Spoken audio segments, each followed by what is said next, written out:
Hi, I'm Joy, and I'm pretty excited and happy today to be here talking to you about an extremely difficult topic. It is difficult because, let's be real, twin flame stuff is just straight up difficult, right?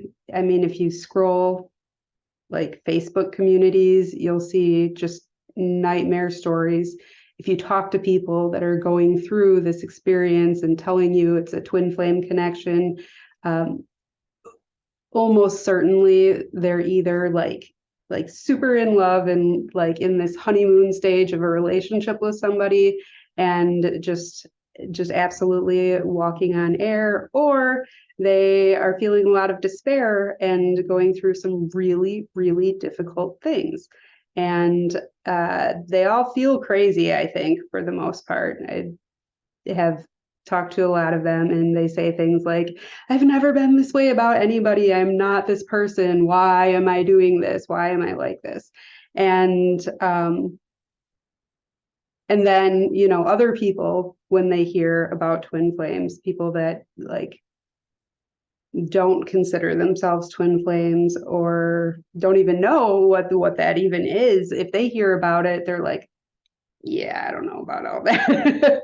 Like, that sounds a little bit too convenient, right? Like, you're obsessing about this person and they don't want to have anything to do with you, and you're using this story to hang on to this connection. So, and they might think all sorts of other things too. So it's just a difficult topic. And I'm going to give you just a teensy bit of backstory just to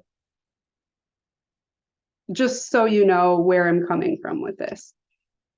So until about 3 years ago, for a couple of years, my like professional focus was almost exclusively on twin flames.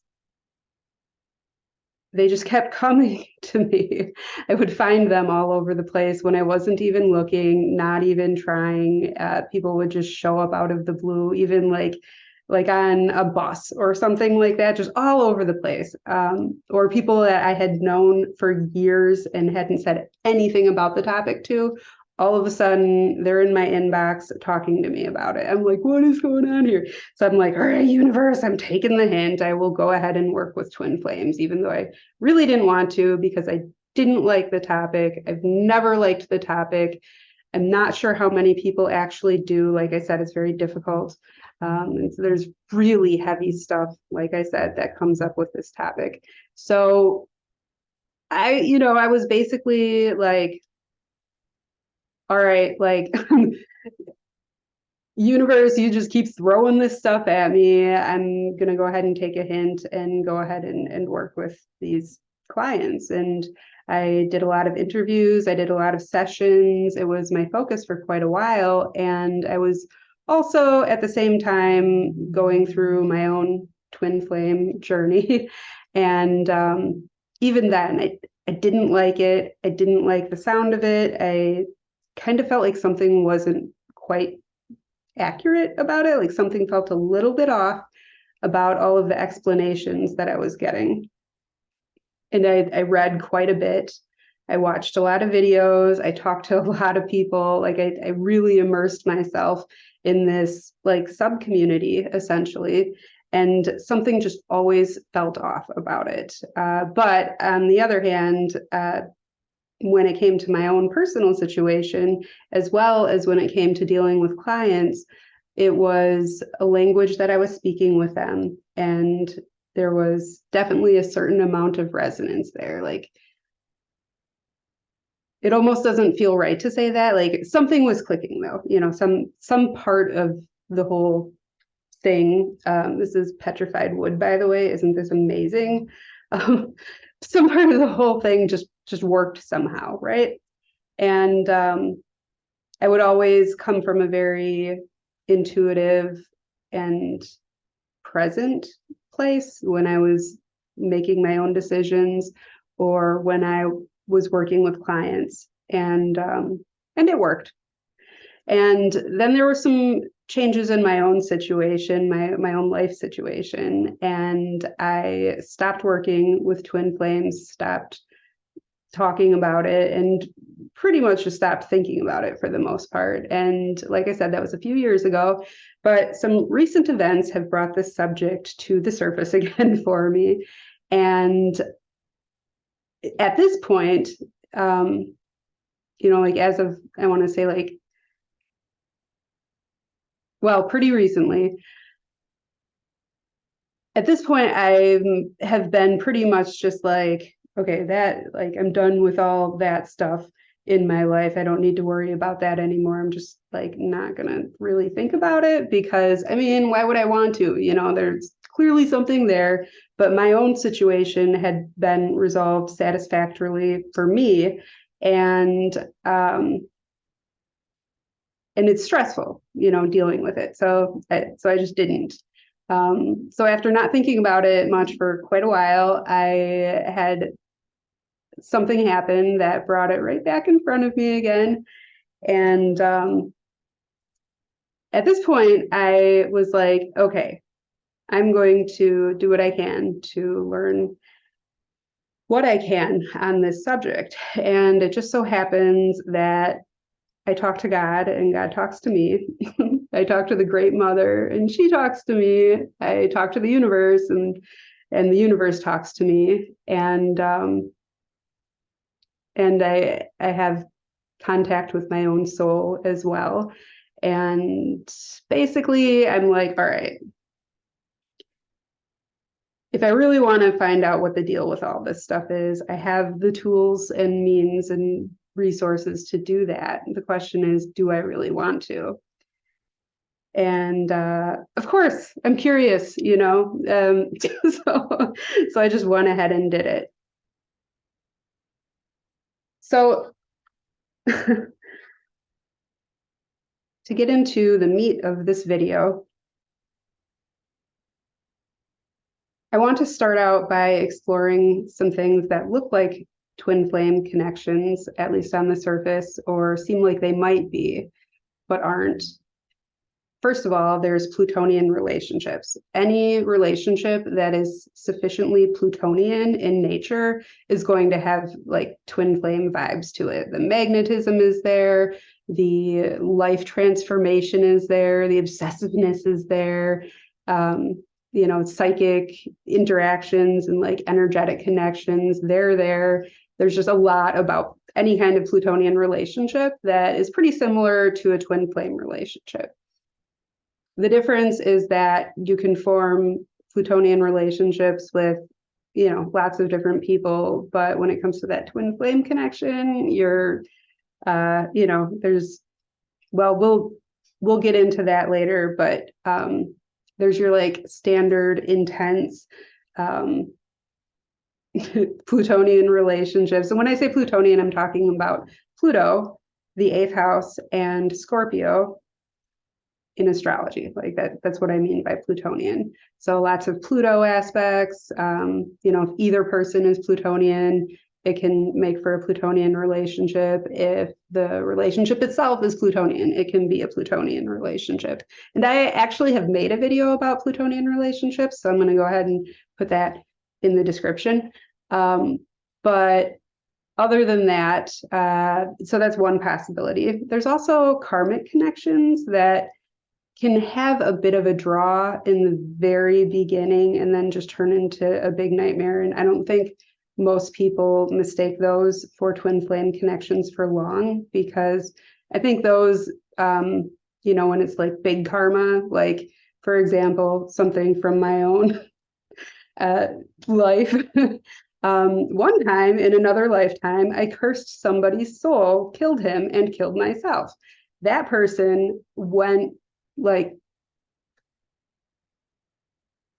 ended up showing up in multiple other lifetimes and just making me miserable in each of them until I forgave him and lifted the curse, and the curse was healed, and I'm not going to have to worry about that person ever again.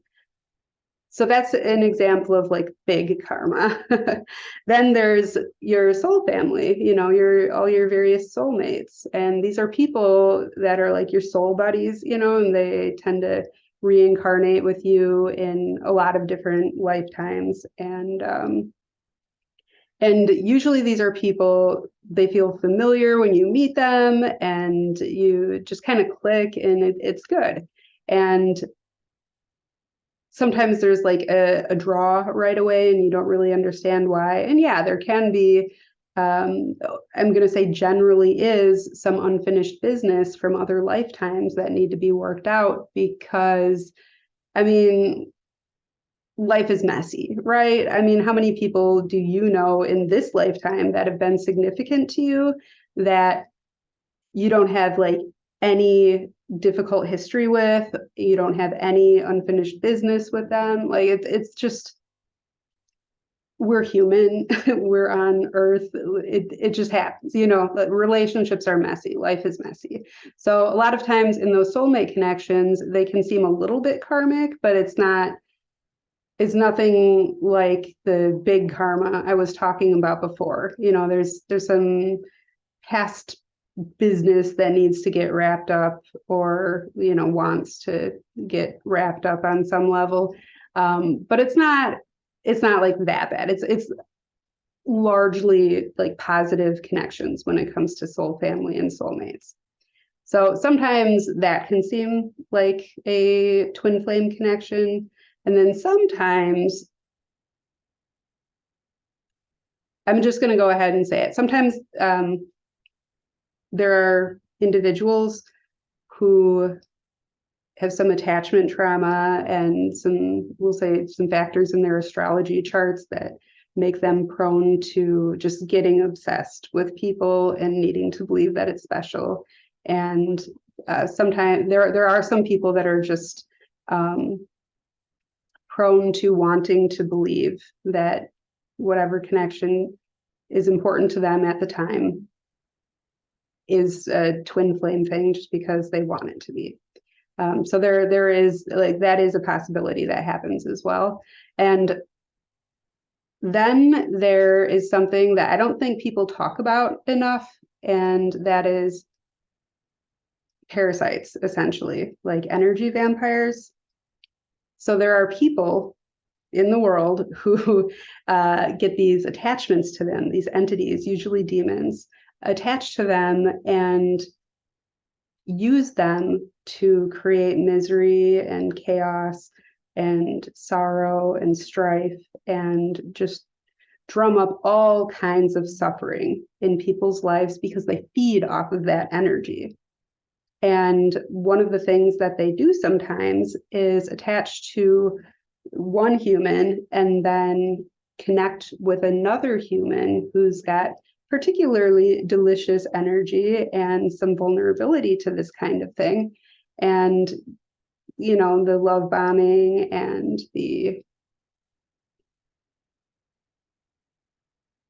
all of those like energy vampire patterns that you might read about. And a lot of times it's called narcissistic, like a narcissist situation. I like kind of sigh at that because I hesitate to use a word that's being used too broadly, I think, at this point. Like for a while there, like anybody you didn't like, you'd call them a narcissist. Anybody you had a bad breakup with, you'd call them a narcissist. Not you, but you know, general you. And I kind of just avoid using the word just in general, but I think it is pointing to a certain kind of thing. And I think that just going ahead and calling it that, it helps to understand what that is. So sometimes what can seem like a twin flame connection initially is actually a little bit of or a lot of a predatory scenario. And that's another thing that can be mistaken for a twin flame connection. And then there's one other thing. So this is the thing that finally makes sense to me with all of this. So I'm going to go ahead and go back to my own twin flame journey from a few years ago is when that ended. So what had happened was my twin flame and I were no longer in contact. Neither of us wanted to have any contact with the other for the most part. And I was just in a place in my life where I'm like, okay, I am done with this. I'm ready to move on. I don't want this to be a thing anymore. And I explored if there was a way to stop feeling him all the time, because despite the fact that I had moved on emotionally and, psychologically and mentally, I wasn't obsessing about him at all anymore. That was not a thing. Despite the fact that all of that had been resolved as far as I was concerned, I could still feel him with me all the time. I could feel his feelings sometimes, and I just wanted that to be done. And I'm like, how am I going to date after this?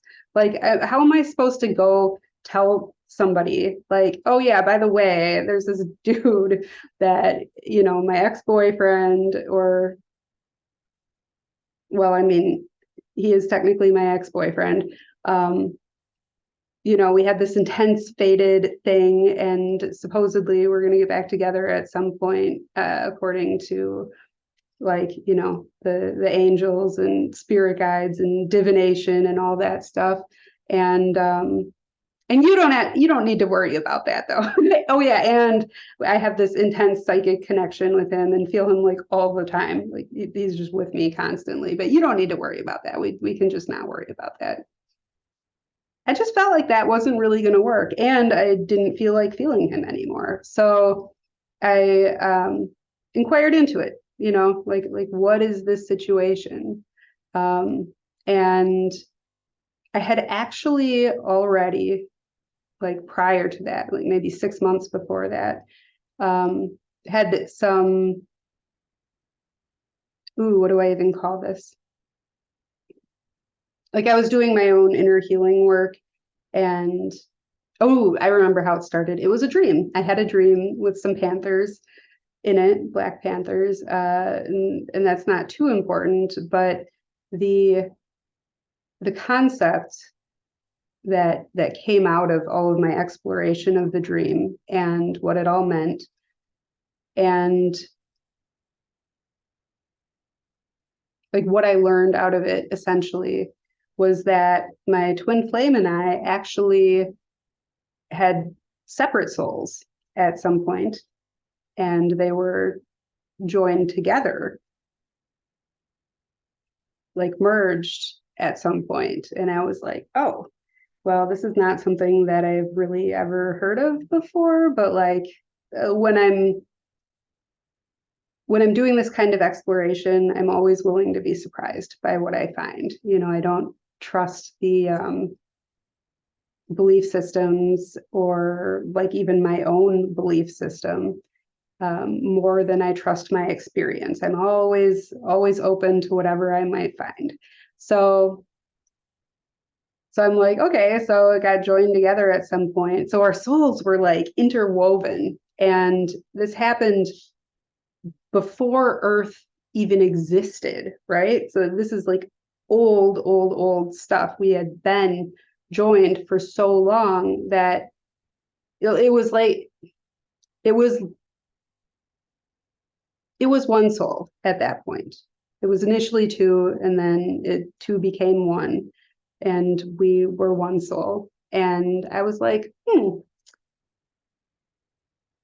So now we're going like back to the point where I'm like ready to just like move on from this whole thing, right? So like, if they were joined together at some point, could I just like unjoin them? Could that be a thing? That would be pretty cool.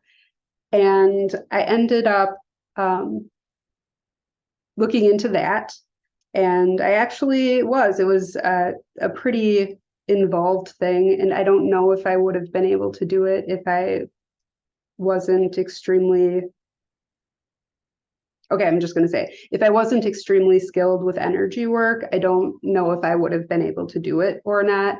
Also, the fact that both he and I were mentally and like psychologically and emotionally ready to move on from the situation might have probably had a lot to do with the fact that I was successfully able to unweave our souls, pull them back apart, and sever the energetic connection between us. So I'm saying all this, knowing that a lot of the people watching are going to think, oh, well, that's not what happened with me. Like, we definitely have one soul.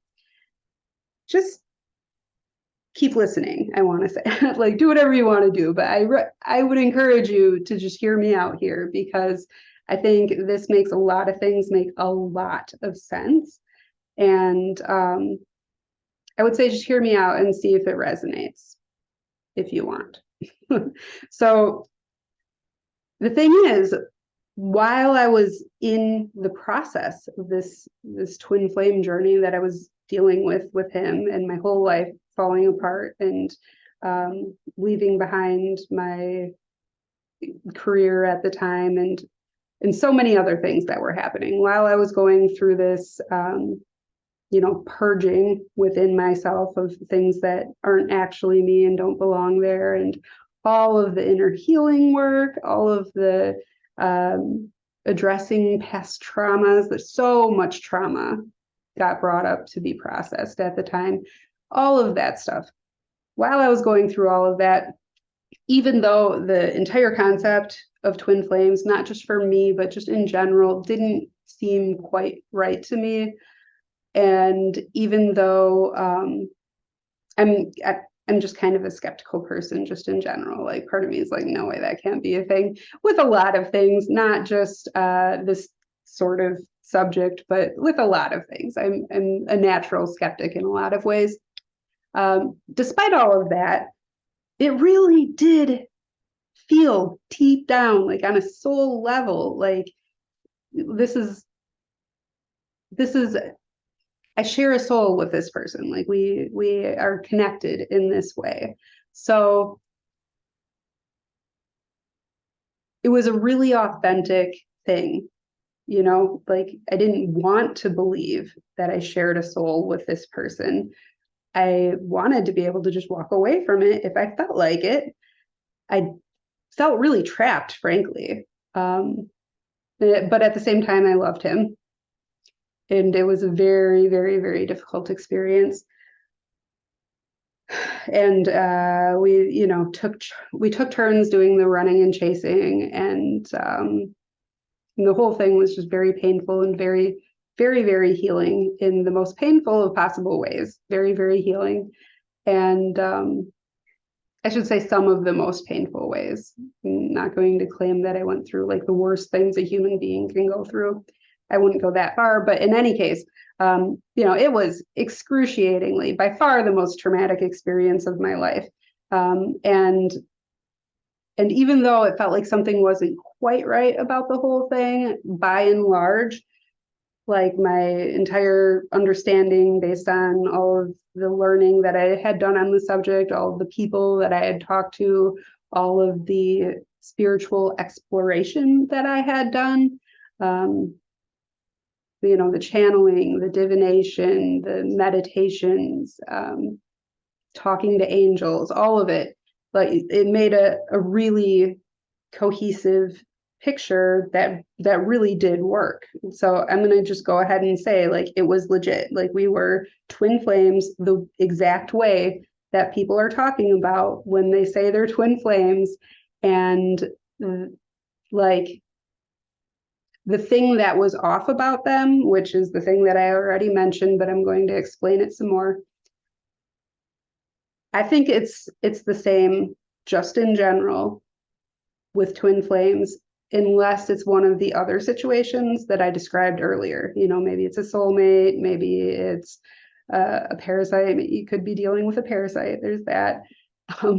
But if you've got that soul knowing that like you share a soul with this person and you're going through this kind of intense drama and the struggles associated with a twin flame journey, I'm thinking you're dealing with exactly what I dealt with.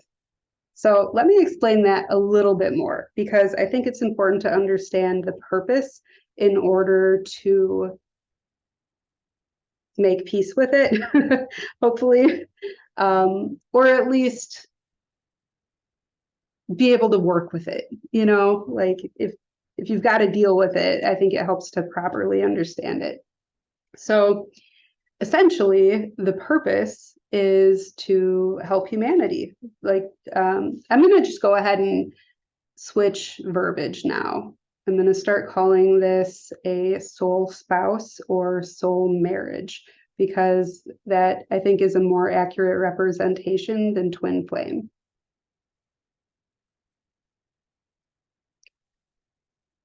Let's consider for a moment what a flame is, right? It's literally a flame, it's fire.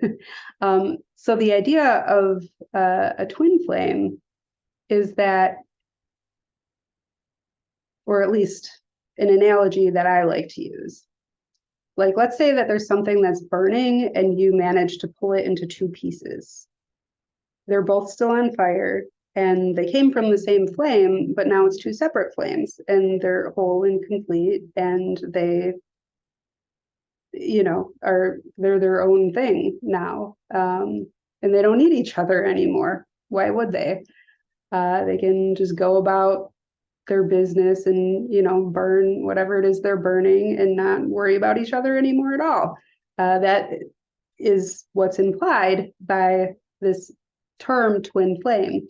And let's just be real, that is not the case with twin flames. There is a pull to rejoin. There is tension between them. There's the running and the chasing. There's the periods of separation. There's the all of the Plutonian stuff that happens, all of the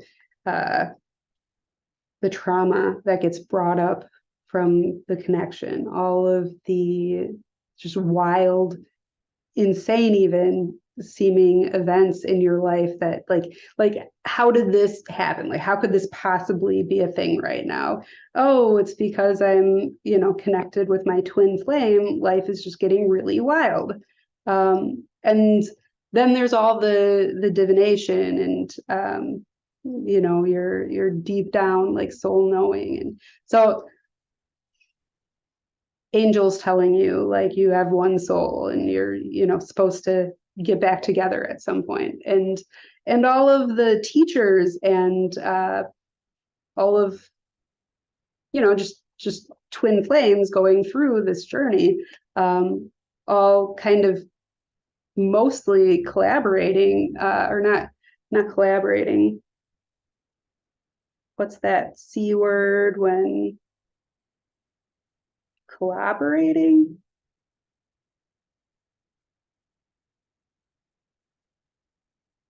Like, when somebody says, can you collaborate this person's story? That's what I'm trying to say. Anyways, moving right along. They collaborate each other's accounts. Like, this is a phenomenon. This is a thing that happens. This is definitely a thing. And it's way too intense while you're going through it to have too many doubts too often for too long, because it's just nuts. Like how could this possibly be a thing? So essentially, I'm saying it is a thing, and and why is it a thing? Okay, so when there's a soul marriage like this, the reason that it happens is because these souls are on a mission. They're here to, well, it's like people say, raise vibrations on Earth, or they're here to make humanity more evolved, more conscious. There's a mission.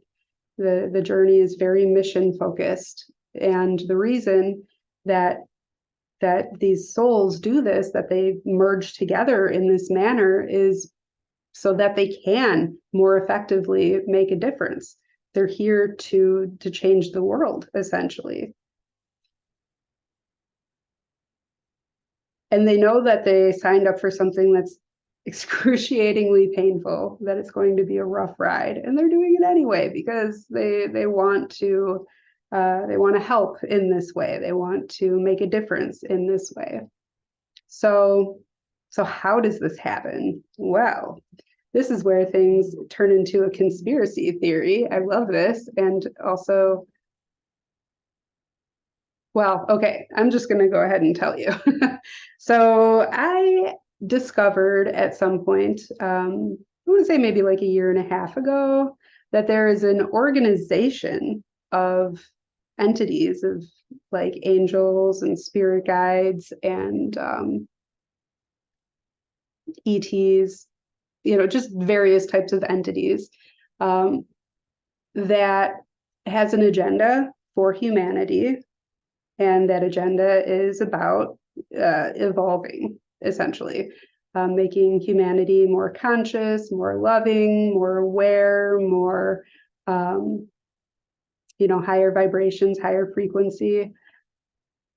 That's what they're all about. So there's this organization that like works together with this agenda of helping humanity evolve in this manner.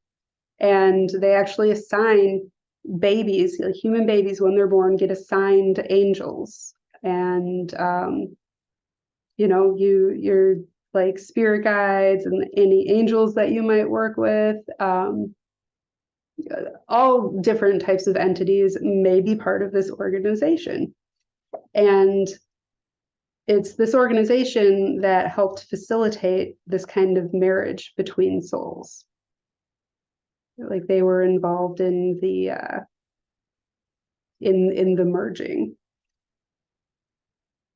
They helped facilitate that. So it's part of their agenda as well, like how do we raise consciousness on this planet as quickly and efficiently as we can and effectively. And this type of soul marriage is a really wonderful way to accomplish that. There's a lot of power in doing it. It helps people wake up very, very quickly, basically, is the point of it. A lot of conditioning has to get shed very, very rapidly. A lot of trauma has to get unburdened very, very rapidly when you start dealing with a twin flame connection, or you will not survive it because it's just that hard. Honestly, like quite frankly, it sucks that much that you need to evolve or you will perish because it's that painful. Real fun stuff.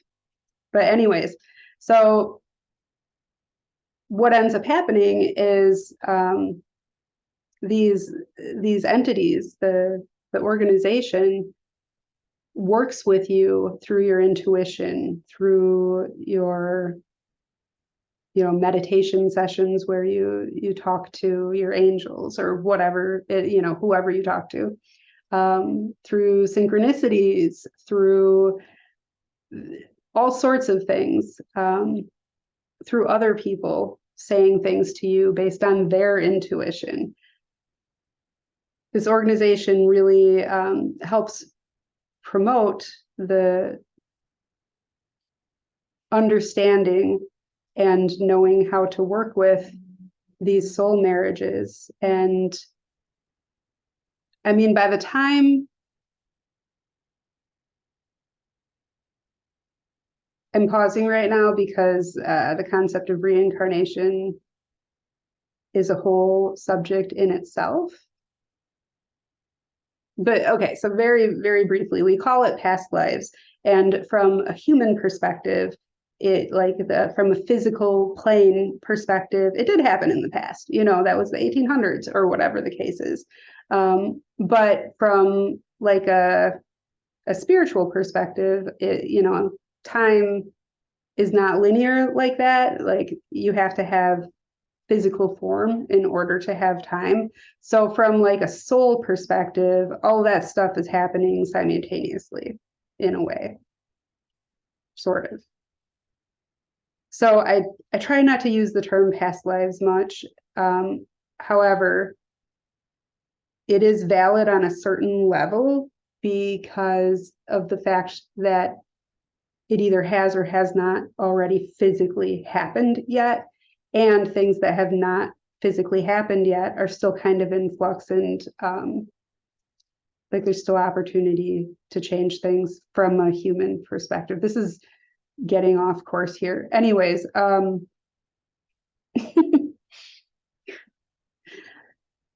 getting back to it. So you go through all these lifetimes, call them past lives or like other lifetimes, whatever. You go through all these lifetimes with this like soul urge to connect with this other person, your soul spouse, your partner, your soul partner. And you're carrying both souls with you. You're both carrying both souls with you, and they're enmeshed in such a way that they are one thing at that point. So on a certain level, the twin flame perspective does work. So, if you zoom in enough to consider the first incarnation in Earth's history, and everyone since then in Earth's history, you have always had the same soul as this other person. And you've always longed for this person on some level, because the nature of joining two souls together in this way is both attraction and repulsion at the same time. There's this urge to find the other person so you can like get the rest of your soul back in a way. You don't feel whole without that other person. It feels like you're missing something, you're missing someone. And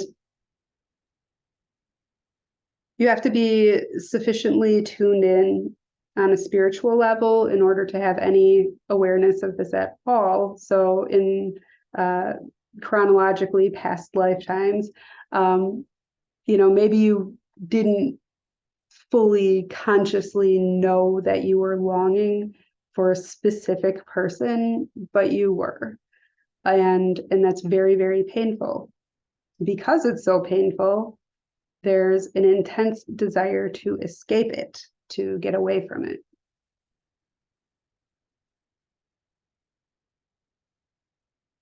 Like some part of you just wants the misery to end and wants to be free and not have this constant longing and constant tension. The nature of the energetic connection between you and a soul spouse is a bit tense in nature, and you're also impacted by them. So you can go through stuff that you're not even going through on some level, and you're like, what is wrong with me today, or whatever the case is.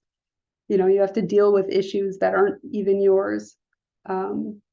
And I mean, we all do a fair amount of that anyways. We deal with issues from the collective, we deal with generational stuff, we deal with just all sorts of things that we have to deal with. But when you have a soul spouse like this, it's intense, it's a lot. So basically, you've been looking for this person without knowing who you were even looking for so many lifetimes. And then when you meet the person, there's this jolt, like you're forever different at that point. Assuming you're tuned in enough to have that level of awareness. But I think by the time we meet our twin flames, especially by the time we become aware enough to watch a video about twin flames, and I just reverted back to the other nomenclature. What I meant to say was soul spouse, but by the time you have any concept of what a twin flame is, or the capacity to have any concept of it, you are probably self-aware enough and in tune enough to recognize when you meet that person, you're like like, whoa, like what is this? And just have a certain level of knowing that this is a big deal somehow. And then as it progresses, there's this awareness like, oh, this person is my mirror, this person is me, we are connected. And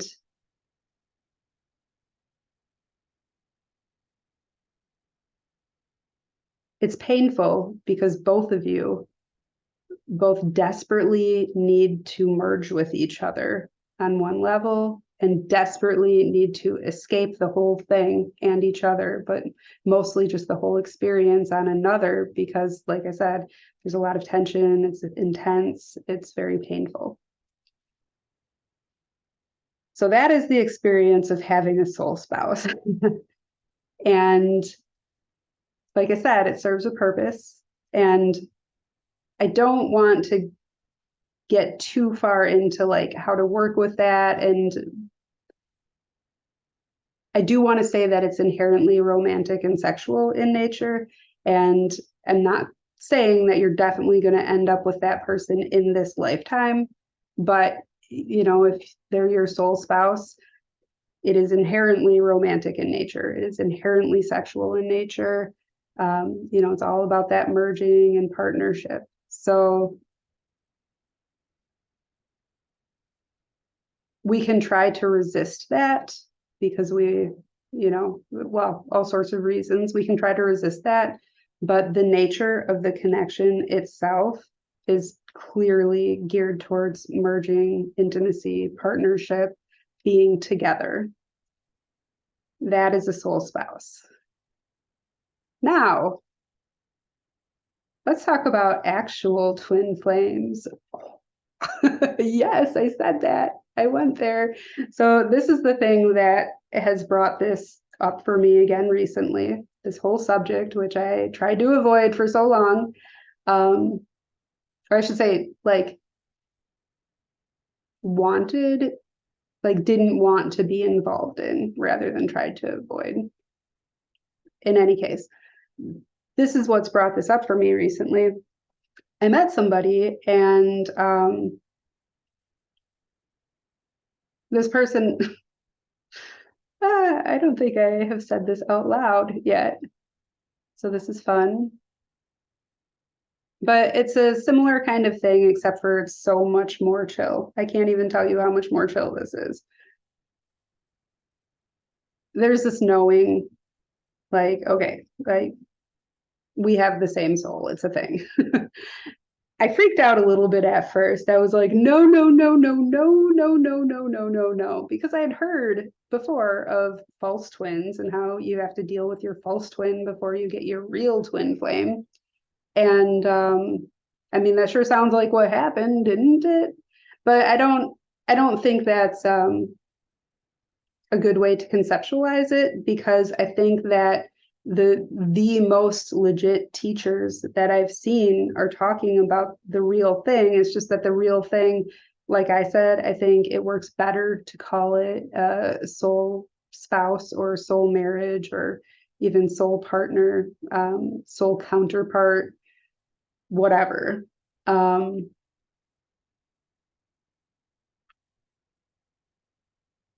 Right. So it's a legit thing, and like all of the best teachings out there about it are legit. It's just, you know, like I said, um, it starts with two souls that become one. That's what creates all that tension. That's what creates the dynamic. That's what creates all that desire.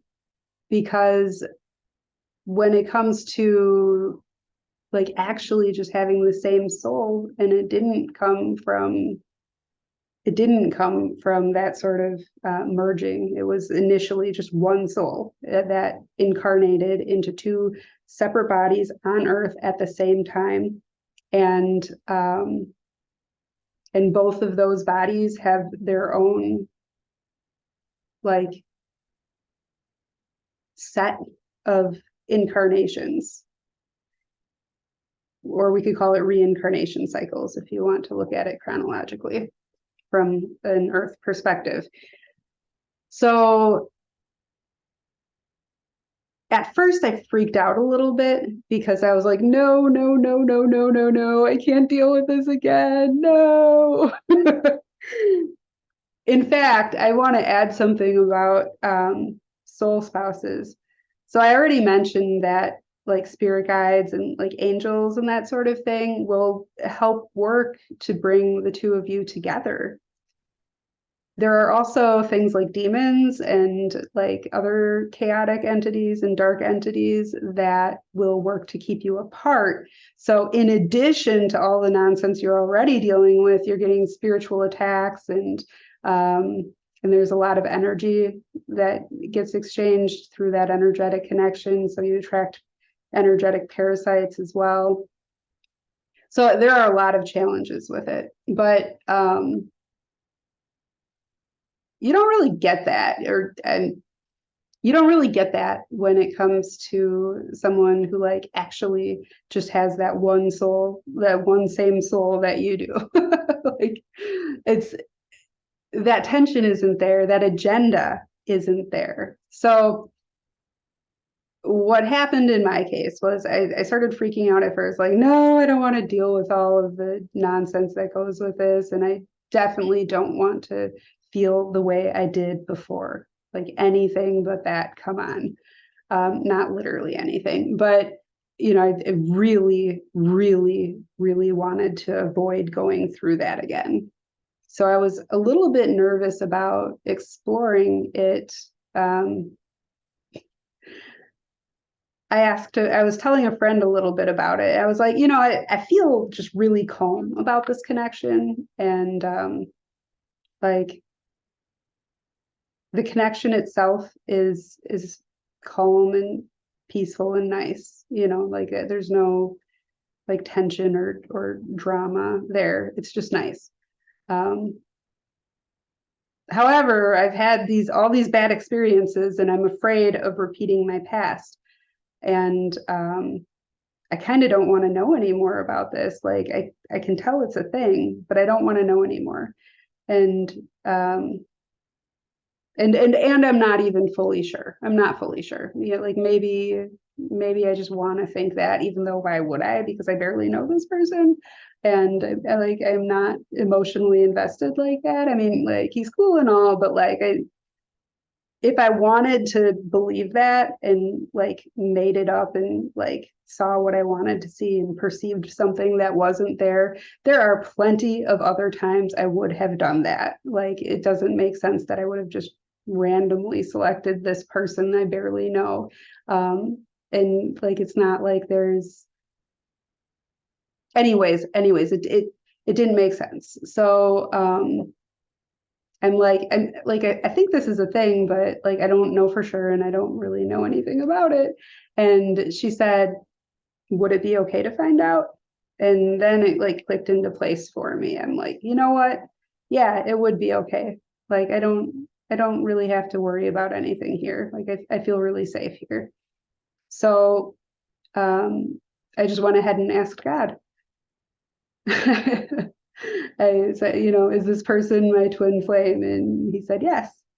And I was like, what do I need to know about it? And he said, what do you want to know? And I was like, nothing, don't tell me anything. This is scary. I don't want to know.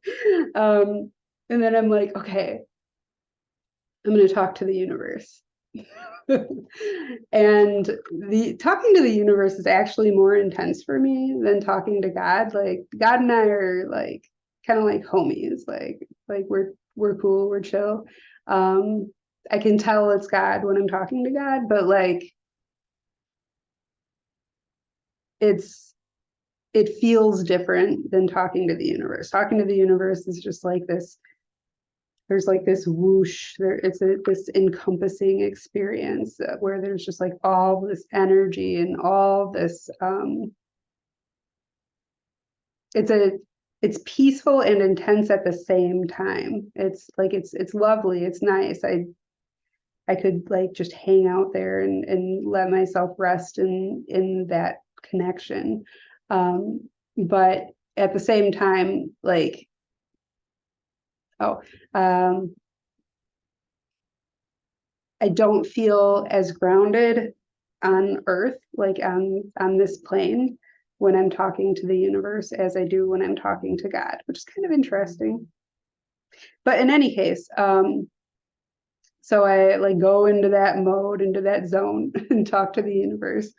And I said, are this person and I twin flames? And the universe says, yes, but it's not what you think it is. It's different than what your understanding is. I'm like, no, stop, don't. I don't want to know. I don't want to know. Don't tell me anything more. Nope, nope, nope. I'm not listening. Because like just getting the verification, and it's funny that I wanted it from both sources. like just hearing it from God isn't enough, right? But in any case, I just needed a minute with that, right? Just having the verification. So I'm like freaking out a little bit. Like, and on one hand, it's fun and it's cool. At first, I was just like kind of excited about it. Like, oh my God, this is so interesting. Like, where's my popcorn? Like, this is a cool thing, right? Mainly because of like who this other person is, and just feeling like really comfortable with that. But also just like oh, how fun in a way, you know, but then also parts of me are freaking out with this fear of repeating the past. So what ended up happening was he and I talked through some stuff, and I was like, all right, I'm going in. I'm gonna see what more I need to know about this. And oh my goodness, I have to tell you, I wasn't ready, but at the same time, I really should have just listened right off the bat because it's such a calming thing to hear. So basically, the purpose of having, you know, one soul having two different incarnations running around is because it's fun. And by fun, I mean that, you know, the soul is here for the experience. You know, it's why they come into this physical plane initially. They're here to experience themselves that way. So it's part of me like hesitates to say this. It's a little bit like playing a video game where you've got this game, and let's call the game the physical plane in the universe, right? And you can play it multiple times, and you can select a different difficulty setting each time.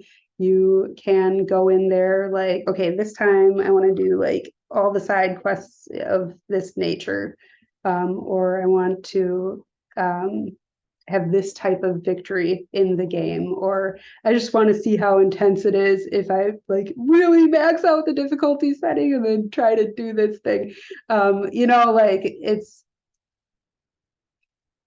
there's kind of a sense of like adventure and like wanting to just experience things in the very beginning, like the very, very beginning, that initial soul spark, like that's what it's about. And then, you know, through different experiences in the physical plane that can get refined, where now the soul wants to do a really specific thing this time around, or on this planet this time, like this set of incarnation, like this reincarnation cycle. I'm just going to go ahead and say it on this planet. You know, that now this is my purpose. But initially it's just like, oh, this is fun. So kind of like the Fool card in tarot in the best possible way. So some souls will choose to have two different save files, like if we're going to use the video game analogy, two different save files or like two different playthroughs going simultaneously. And not all of them can do this, I guess. Like, you know, it's a little bit like watching two different YouTube videos at the same time. Can you really like do that? Like some people can, most people can't. And I guess I guess it's like that. Like not every soul has the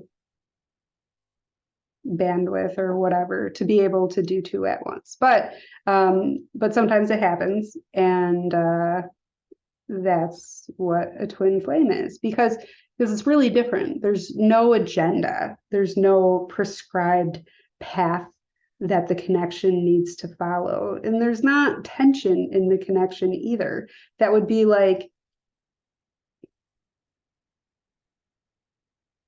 well, okay, so some people do this, but it would be like looking in the mirror and like, feeling like you need to get closer or you need to run away from it. Like that kind of dynamic like isn't there. Usually you just, when you look in the mirror, you might like what you see or you might not like what you see, but you don't feel yourself to have an external relationship with your reflection. It's like, oh, there's me. I feel like that might not have been a good analogy. But in any case, so you don't have to do anything. When it comes to a soul spouse, you're going to end up together at some point. You are. It might not be in this lifetime, but it's going to happen.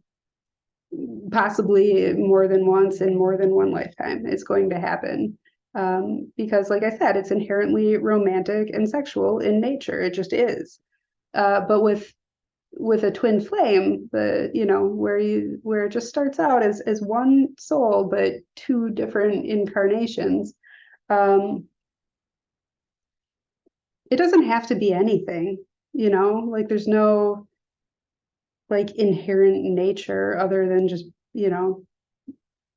having the same soul. So why would you meet somebody like this? Like, why would you come in contact with each other? Why would you be born in, approximately the same time in, situations where you're going to run into each other? Like, why would that be a thing? So that is a good question, and I am still learning myself. But what I do know is that there's a type of like soul level, like energetic healing that can happen from being in close physical proximity with your twin flame. And also just interacting in general can be kind of healing. But it's not in that like, trigger all your traumas, Plutonian, hellish kind of way that you're going to get with a soul spouse. It's calm and gentle, and it's never fun going through that kind of inner healing work. Like that can be an intense experience by itself, but it's not more intense going through it like with them, or like, I shouldn't say with them, but like if something was brought up because of interactions with them, or you're talking to them about it, right? If anything, it's going to be soothing. It's not going to make it worse. Because there's like nervous system co-regulation, if you're familiar with that concept. If not, definitely this is something that's worth looking into. So nervous system co-regulation. This is not a spiritual thing. This is science. This is polyvagal theory to some extent. I'm going to pause for a second. Oh my God, I need my glasses.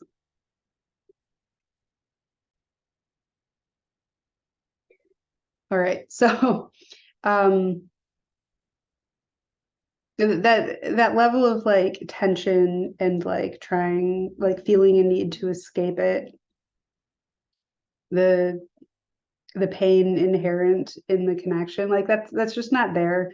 and you don't feel trapped, which is a big deal for me. You don't feel trapped in this situation, in this connection. It just feels as natural as can be. So it's just really nice, basically. And the type of healing that you can get from it, it's subtle, um,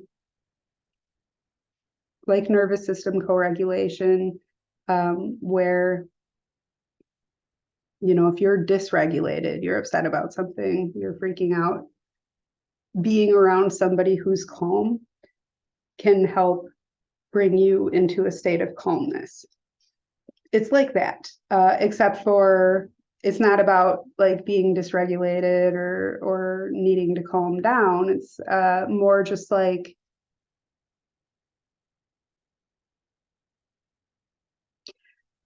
hearing a tuning fork helps you sing on key.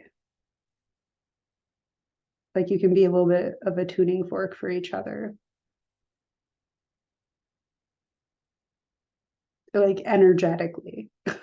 So like I said, this is a pretty subtle thing, and it's just nice. And there's, you know, the running, the chasing, the clinging, the obsession, the need to have it a certain way, like you know, this need to this feeling of like it has to be this kind of relationship with this person.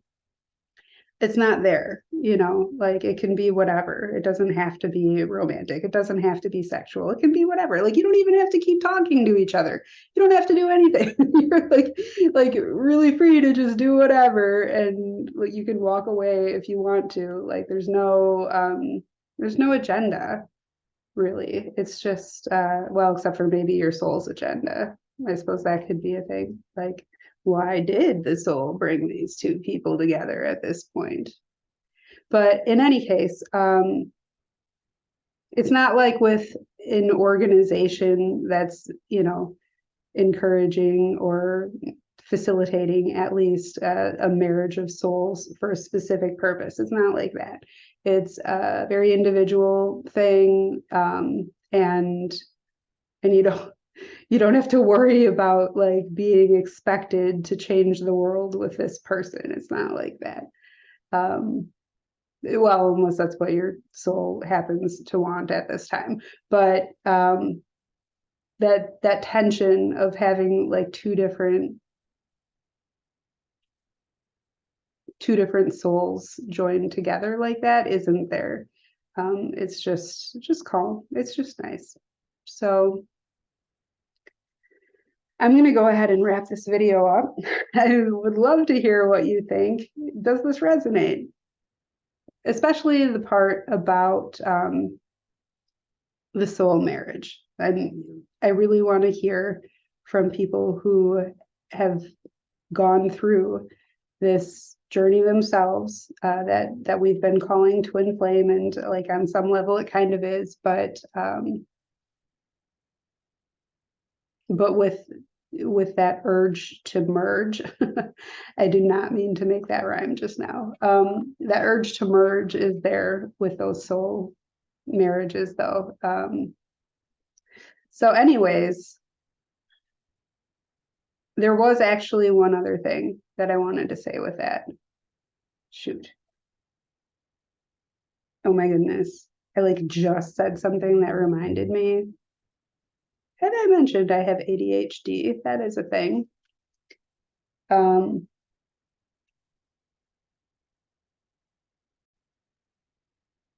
you know what? I don't remember. That's fine.